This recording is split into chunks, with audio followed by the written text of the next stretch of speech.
Hello everybody, peace of the Lord Jesus Christ. Today I'm checking out the Amazing Atheist video, God and Evolution BFF. Hey everybody, Amazing Atheist here, how the fuck are you doing? There's a group of people that call themselves theistic evolutionists, and they believe in the theory of evolution as well as the divine creator. And, sometimes it's someone who believes in a divine creator as well as the Big Bang. So they believe that we came about by a natural process, but that this natural process was guided by a supernatural force. So in other words, that's the same understanding behind Genesis, that there is a natural process, but God spoke the universe into existence. That's the part we don't see. But we can see the physical world and what we have the ability to see.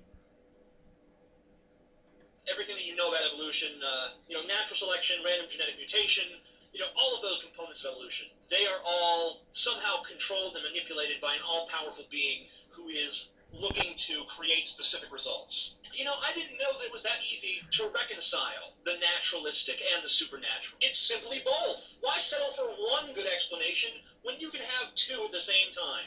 Well, one explains the other, because the much that we find in science and the more discoveries we have, the more questions we get, not answers. God is still the best explanation for the origin of the universe, the best explanation for the different settings that had to be into play at the initial conditions for the Big Bang itself. Stephen Hawking says that even if gravity was off by 1 part to the 10 billionth power, the universe would have just collapsed back into itself at the moment of the Big Bang. And you get like 50 of these cosmological constants all being multiplied into one another to just numbers that we can't even fathom or can't even wrap our heads around. And so we see design. We see a force working for the universe, not against it, or for a life-permitting world to exist, if you want to narrow the scope in.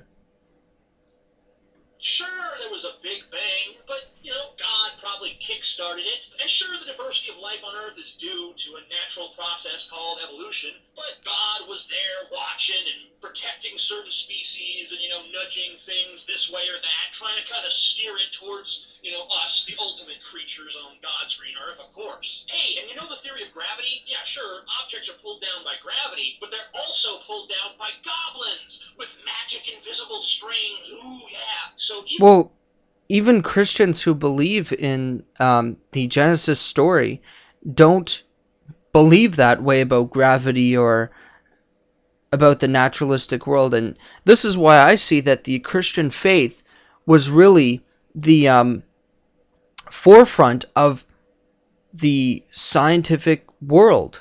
And, you might laugh at this, but many Catholic scientists helped develop Darwin's theory, and that this whole idea that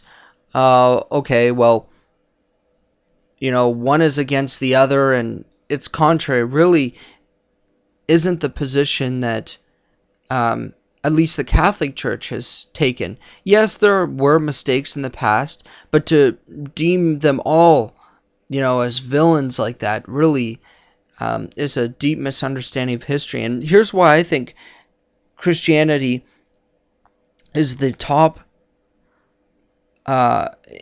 is the reason why set up you can have this great scientist to emerge out of it, is because on a superficial level, the world is sacred.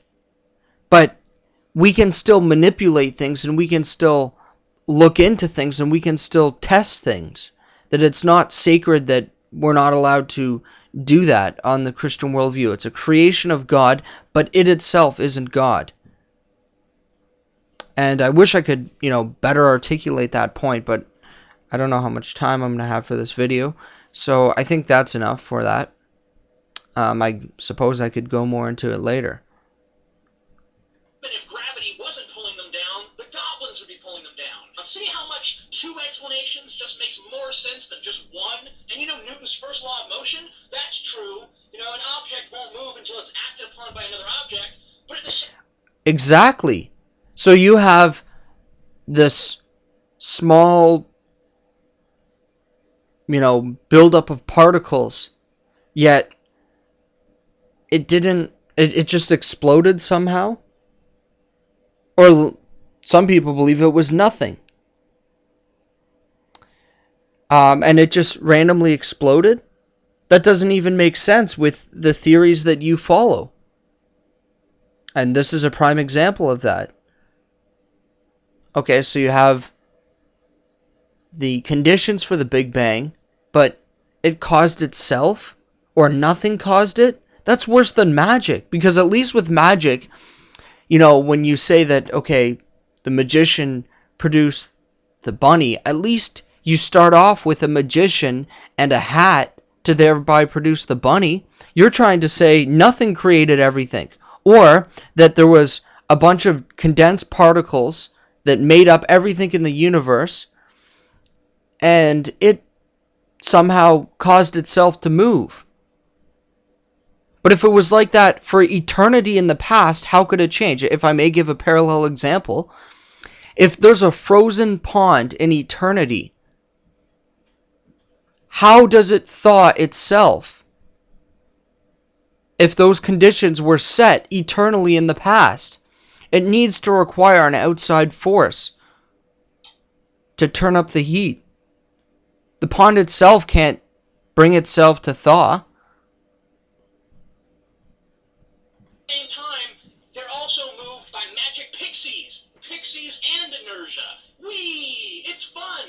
See, there's a naturalistic world where everything can be proved rationally, but then right behind the curtain, there's a supernatural magical world that we can't prove in any way, but just assume exists because... Well, actually, scientists have now, through the study of string theory and the different dimensions of black holes, are now saying that there's probably about 8 to 10 dimensions, if not more, over the conventional view of just 4 dimensions. And so the more we're discovering, the more we're dwelling deeper into this. And so I think it's very rational to believe in a spiritual realm, in a realm we don't see, given even the most modern discoveries in science.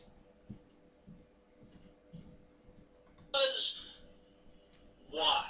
Why would you believe in a God if you already have an explanation in evolution?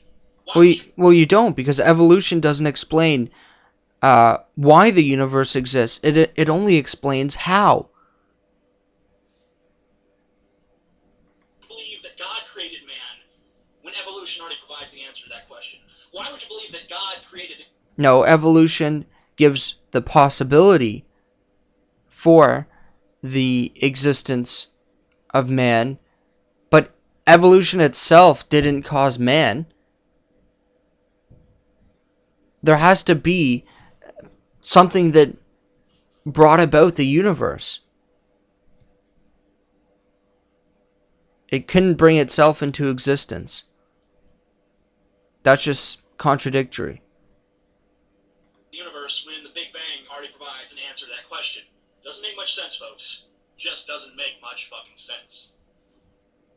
Well, even the Big Bang Theory is now trying to be replaced with the Big Crunch Theory. And, I think it will just be endless in the way people answer it. So the Big Bang works for you when you want it to, but when it doesn't work, you'll switch over to the Big Crunch Theory. And I've seen, atheists do this. You wouldn't believe it. Well, the universe is eternal then. Well, no, it had a beginning, and it was at the Big Bang. Okay, well, can it be eternally in the past without change and then suddenly bring itself to change? Well, no, it's the Big Crunch Theory. Okay, if the universe is eternal, you're still dealing with those same contradictions. Anyways, thanks for watching, guys. Take care.